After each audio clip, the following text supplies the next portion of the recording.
जब तकरार की खू है, मोहब्बत की तबीयत में अजब तकरार की खू है कि ये इकरार के लफ्ज़ों को सुनने से नहीं थकती। मोहब्बत की तबीयत में अजब तकरार की खू है कि ये इकरार के लफ्ज़ों को सुनने से नहीं थकती। बिछड़ने की घड़ी हो या कोई मिलने की साथ हो, इसे बस एक ही धुन है, कहो मुझसे मोहब्बत है, कहो मुझसे मोहब्बत है। बिछड़ने की घड़ी हो या कोई मिलने की साथ हो, इसे बस एक ही धुन है, कहो मुझसे मोहब्बत है, कहो मुझसे मोहब्बत है।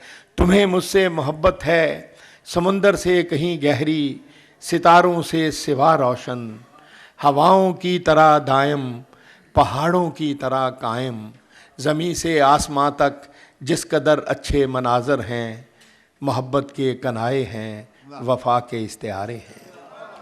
ज़मीं से आसमां तक जिस कदर अच्छे मनाजर हैं, मोहब्बत के कनाए हैं, वफा के इस्तिआरे हैं, हमारे हैं। हमारे वास्ते ये चांदनी रातें संवरती हैं, सुनहरा दिन निकलता है। मोहब्बत जिस तरफ जाए ज़माना साथ चलता है। मोहब्बत जिस तरफ जाए ज़माना साथ चलता है। कुछ ऐसी बेसुकूनी है वफा की सरज़मीनों में कि जो अहले मोहब्बत को सदा बेचैन रखती है, कि जैसे फूल में खुशबू, कि जैसे हाथ में पारा, कि जैसे शाम का तारा।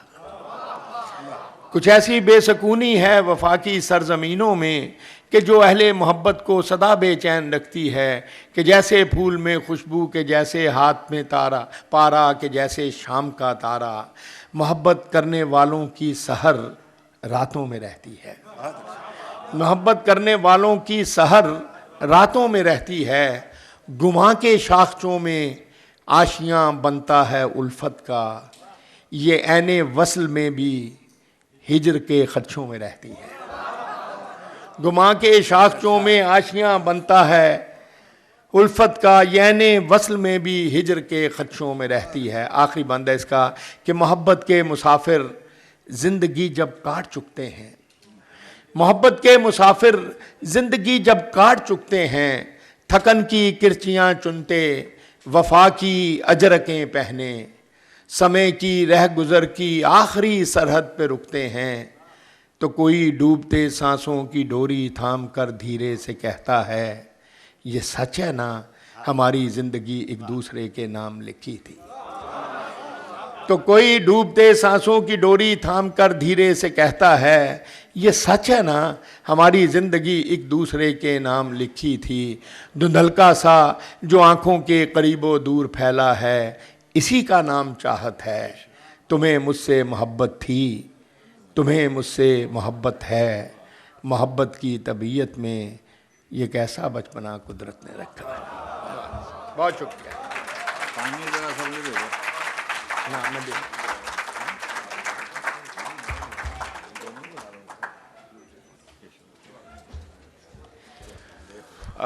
मेरी और इफ्तिखार साहब की एक ख्वाहिश है, और वो ये है कि इंतज़ार हुसैन साहब ऊपर हमारे साथ आ जाएं, तशरीफ़ लाएं ऊपर।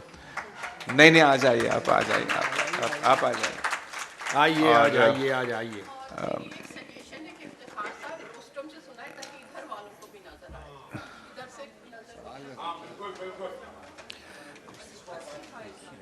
ये हमेशा तुम्हारे लिए बुरी बुरी ख्वाहिशें करेगी, हमेशा तुम्हारे लिए बुरी ख्वाहिशें मूव कर दें हम। हाँ हटा दो। इधर का ऑडियंस भी आपको मिल जाएगा। आइए। बस अब बताओ। ये आना शुरू हो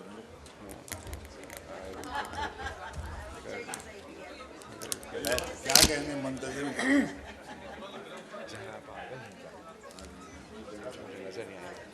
जो कोई पीछे हैं, पीछे से जी पीछे बैठे हैं। अच्छा, मेरा ख़्याल है कि ज़हरा निगाह साहिबा, जिनको हम सब लोग ज़हरा आपा कहते हैं, वो भी मौजूद हैं। अगर वो हैं तो उनसे गुजारिश है कि वो ज़रा आगे तशरीफ़ ले आएँ।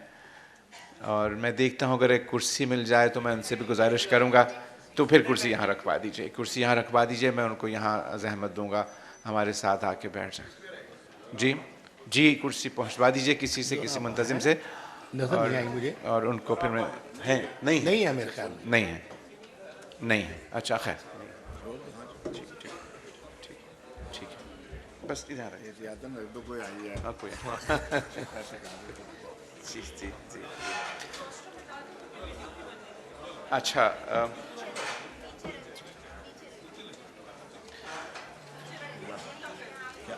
अच्छा तो बिस्मिल्लाह, तुम साथ में माफ हैं जो मर्जी बोलो।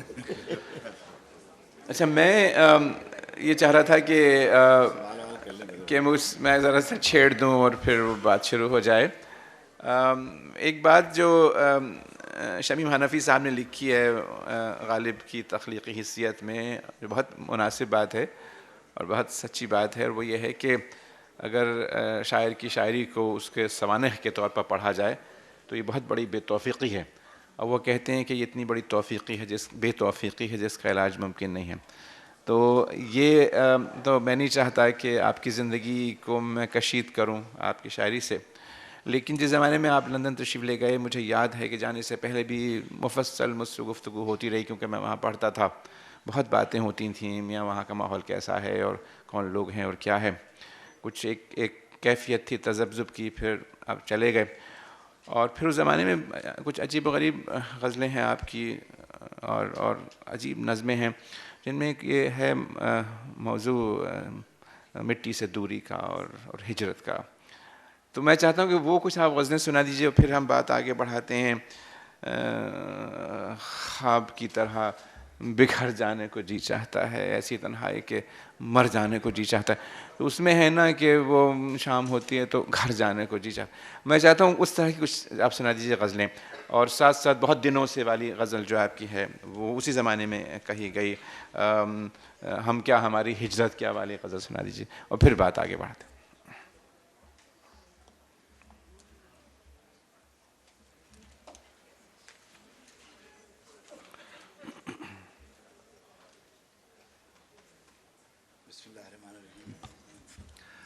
असल में डॉक्टर नुमानुल हक ने इस कदर मोहब्बत से और ताल्लुक़ से और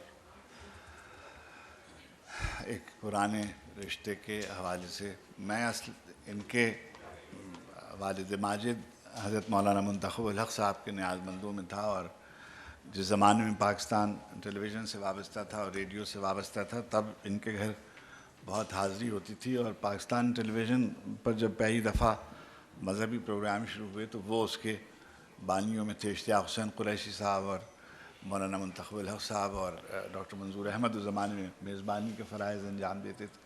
उस ज़माने में नुमानिया की ज़ाहिर अवाइल का ज़माना था, मगर शेर से और शायरी से शगफ़ बहुत था।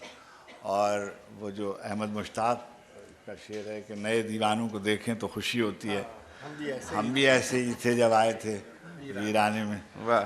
तो इनसे एक बहुत ही इनका बला का हाफ़ज़ा बेशुमार, इनको अशार याद और तब से ताल्लुक़ था। फिर जब हम बरतानिया गए तो उस ज़माने में इनको याद है कैसे फैज़ साहब कंधों पर बिठाकर और ऊपर लाए गए, और हमारे घर में उस ज़माने में हम अकेले रहते थे और बस नुमान मियाँ और मैं और साक़ी और इस तरह दो चार दोस्त हम वक्त साथ रहते थे।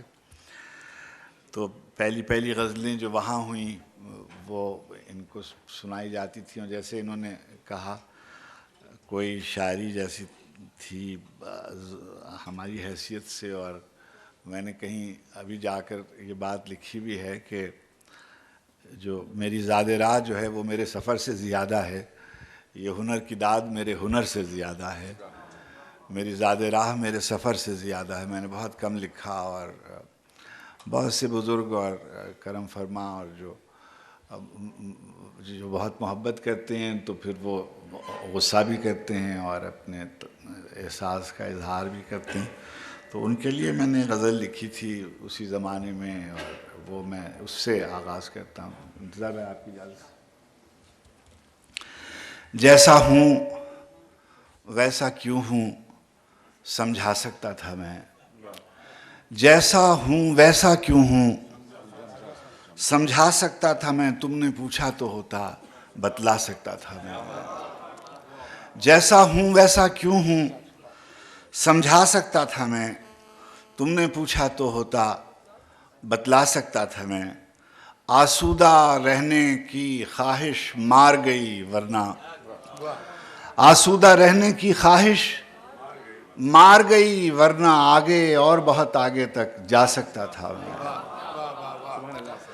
आसूदा रहने की ख्वाहिश मार गई वरना आगे और बहुत आगे तक जा सकता था मैं।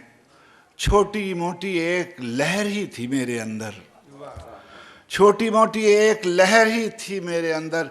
एक लहर से क्या तूफान उठा सकता था मैं। छोटी मोटी एक लहर ही थी मेरे अंदर, एक लहर से क्या तूफान उठा सकता था मैं। कहीं कहीं से कुछ मिसरे, एक आध नज्म, कुछ शेर, कहीं कहीं से कुछ मिसरे, एक आध नज्म, कुछ शेर, इस पूंजी पर कितना शोर मचा सकता था मैं। कहीं कहीं से कुछ मिसरे, एक आध नज्म, कुछ शेर, इस पूंजी पर कितना शोर मचा सकता था मैं। जैसे सब लिखते रहते हैं गज़लें, नज़में, गीत, जैसे सब लिखते रहते हैं गज़लें, नज़में, गीत, वैसे लिख लिख कर अंबार लगा सकता था मैं। जैसे सब लिखते रहते हैं गज़लें, नज़में, गीत, वैसे लिख लिख कर अंबार लगा सकता था मैं। कहीं कहीं से कुछ मिसरे, एक आध नज़्म, कुछ शेर, जैसे सब लिखते रहते हैं। ये मेरे मिसरे को खींच के किसी तरफ ले जाना चाहते हैं और अगर मुझे खींच के जाना होता तो मैं खुद ही ना लिख देता। जैसे सब लिखते रहते हैं गज़लें, नज़्में, गीत, वैसे लिख लिख कर अंबार लगा सकता था मैं। वो मिले तो कैसे मिले। असल में यहाँ मेरी जवानी के बहुत से दोस्त बैठे हुए हैं और जो खैर से अभी भी जवान हैं और कुछ शेर मैंने उनके सुनाए हुए हैं, कुछ नुमानिया ने इशारा किया है, तो उसमें से कुछ गज़लें मैं सुनाने की कोशिश करूँगा। ये जो हिजरत के तनाजुर में जो गज़लें हुई थी वो भी शहर पर शहर। कहाँ के नामो नसब, इल्म क्या फजीलत क्या, कहाँ के नामो नसब, इल्म क्या फजीलत क्या, जहाने रिस्क में तौक़ीरे अहले हाजत क्या। कहाँ के नामो नसब, इल्म क्या फजीलत क्या, जहाने रिस्क में तौक़ीरे अहले हाजत क्या। शिकम की आग लिए फिर रही है शहर बशहर, शिकम की आग लिए फिर रही है शहर बशहर। सगे ज़माना हैं हम क्या, हमारी हिजरत क्या। शिकम की आग लिए फिर रही है शहर बशहर, सगे ज़माना हैं हम क्या, हमारी हिजरत क्या। माले इज़्ज़ते सादाते इश्क, नक़वी साहब, माले इज़्ज़ते सादाते इश्क देख के हम बदल गए तो बदलने पे इतनी हैरत क्या। माले इज़्ज़ते सादाते इश्क देख के हम बदल गए तो बदलने पे इतनी हैरत क्या। माले इज़्ज़ते सादाते इश्क देख के हम बदल गए तो बदलने पे इतनी हैरत क्या।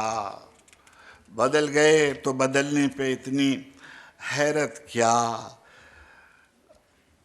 देखिए ये इसमें से निकल नहीं रही है गज़ल। बदल गए तो बदलने पे इतनी हैरत क्या। माल इज़्ज़त सादात इश्क देख के हम बदल गए तो बदलने पे इतनी हैरत क्या। फ़रोग़े सनत क़दावरी का मौसम है, फ़रोग़े सनत क़दावरी का मौसम है, फ़रोग़े सनत क़दावरी का मौसम है। सुबह हुए पे भी निकला है कद्दो क़ामत क्या। फ़रोग़े सनत क़दावरी का मौसम है, सुबुक हुए पे भी निकला है कद्दो कामत क्या। और नफाक़े दमिश्क मसलहतो कूफ़े निफाक के बीच। फैसल सब्ज़वारी बैठे हुए हैं पीछे। दमिश्क मसलहतो, देखिए आपके शहर के बारे में है। दमिश्क मसलहतो कूफ़े निफाक के बीच फ़ुगाने काफ़िले बेनवा की कीमत क्या। निफाक दमिश्क मसलहतो कूफ़े निफाक के बीच फ़ुगाने काफ़िले बेनवा की कीमत क्या। एक मुशायरा था जिसमें मैं कुछ शेर पढ़ना नहीं चाहता था, इसलिए कि मैं बहुत बुज़दिल आदमी हूँ और मुझको बहुत खौफ आता है और मैं कोई बगावत वगैरह के सिलसिले में उस तरीक़े से मानता हूँ हुसैन को हकदार, जान देने पे मैं नहीं तैयार वगैरह वगैरह। तो इन्होंने शरारत ये की है, इनकी तालिब इल्मी का ज़माना था, ये सामने बैठे हुए थे और बार बार मुझसे कहते थे कि वो गज़ल पढ़ें। तो अच्छा, मैंने इनसे कहा कि वो गज़ल मुझे याद नहीं है। थोड़ी देर के बाद मैंने देखा कि एक नौजवान जो है वो स्टेज की तरफ आया, उसने मुझे लिख के वो गज़ल दे दी।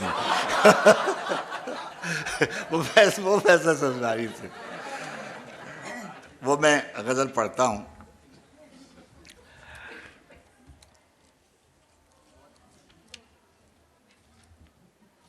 गली कूचों में हंगामा बपा करना पड़ेगा। गली कूचों में हंगामा बपा करना पड़ेगा, जो दिल में है अब उसका तस्करा करना पड़ेगा। गली कूचों में हंगामा बपा करना पड़ेगा, जो दिल में है अब उसका तस्करा करना पड़ेगा। नतीजा